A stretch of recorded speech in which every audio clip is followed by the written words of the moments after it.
wabarakatuh. Halo teman-teman, selamat pagi semuanya. Sebelumnya, saya Salma Yama akan membahas beberapa pembahasan dengan salah seorang pembicara yang akan membahas topik menarik, namun agak misterius apa itu, yaitu masa depan komputasi kuantum dan dampaknya terhadap keamanan siber. Kita sambut bintang tamu kali ini dan mari selami topik menarik ini bersama-sama.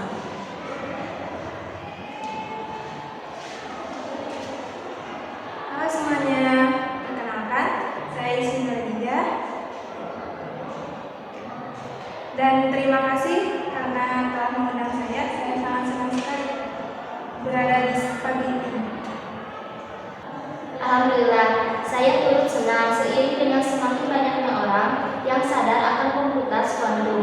Mungkin masih ada ketidakpastian mengenai arti sebenarnya dari teknologi ini. Jadi apa sih yang dimaksud dengan komputasi kuantum itu?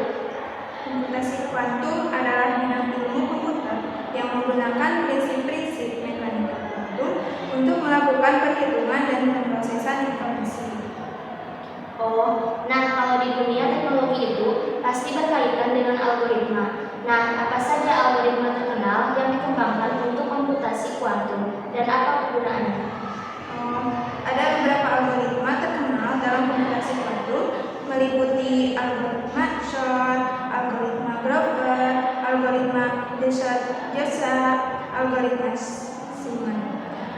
Nah, algoritma Shor sendiri digunakan untuk faktorisasi angka besar secara efisien. Algoritma Grover sendiri yaitu algoritma yang digunakan untuk pencarian dalam daftar tidak terstruktur.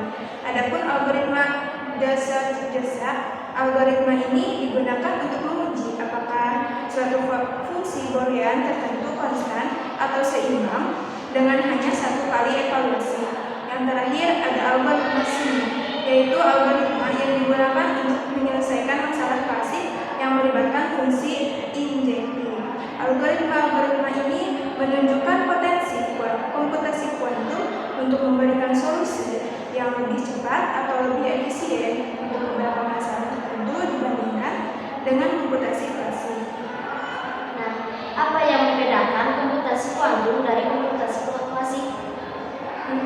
Komputasi kuantum berbeda dari komputasi klasik dalam beberapa hal utama. Yang pertama, unit dasar informasi. Komputasi klasik menggunakan bit sebagai unit dasar informasi yang hanya dapat berada dalam satu dari dua keadaan, yaitu 0 atau 1. Di sisi lain, komputasi kuantum menggunakan qubit sebagai unit dasar informasi yang dapat berada dalam superposisi dari keadaan 0 dan 1 secara bersamaan. Adapun prinsip-prinsip kuantum, yaitu komputasi kuantum memanfaatkan prinsip-prinsip mekanika kuantum seperti superposisi dan entanglement untuk melakukan operasi komputasi. Ini memungkinkan komputasi kuantum untuk melakukan banyak perhitungan secara paralel dan memproses informasi dengan cara yang tidak dapat dilakukan oleh komputasi klasik. Secara keseluruhan, komputasi kuantum menjadikan kemungkinan yang sangat besar dalam mengatasi beberapa masalah yang sulit diselesaikan oleh komputasi klasik, serta memperluas batas-batas kemungkinan dalam berbagai bidang ilmu pengetahuan dan teknologi. Apa tantangan terbesar yang dihadapi dalam mengembangkan dan menerapkan teknologi komputasi kuantum secara luas? Ya, ada beberapa tantangan terbesar, di antaranya dalam decoherence, skalabilitas, kontrol dan kesalahan, algoritma dan pemrograman, serta infrastruktur.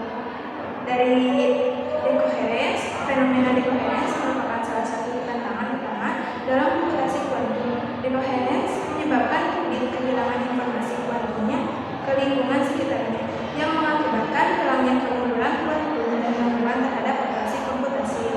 Yang kedua, ada skalabilitas, yaitu memperluas jumlah qubit dalam sistem kuantum dan menjaga kualitas operasinya adalah tantangan utama dalam mencapai skalabilitas yang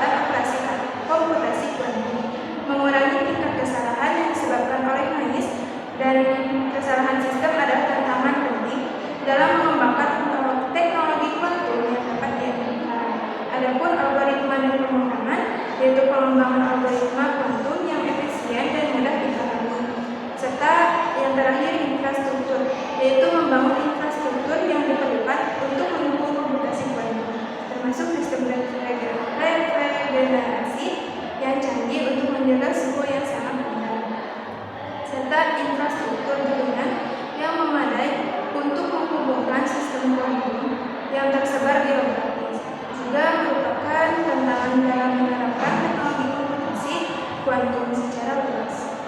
Mengatasi tantangan-tantangan ini membutuhkan kolaborasi antara peneliti, insinyur, dan ilmuwan komputer dari berbagai disiplin, serta investasi yang besar dalam riset dan pengembangan teknologi kuantum. Sekian, terima kasih banyak. Pembicara telah berbagai wawasan berharga tentang materi pelajaran yang menarik ini. Kami menantikan untuk melihat kemana komputasi kuantum membawa kita. Semoga pagi yang menyenangkan. Wassalamualaikum.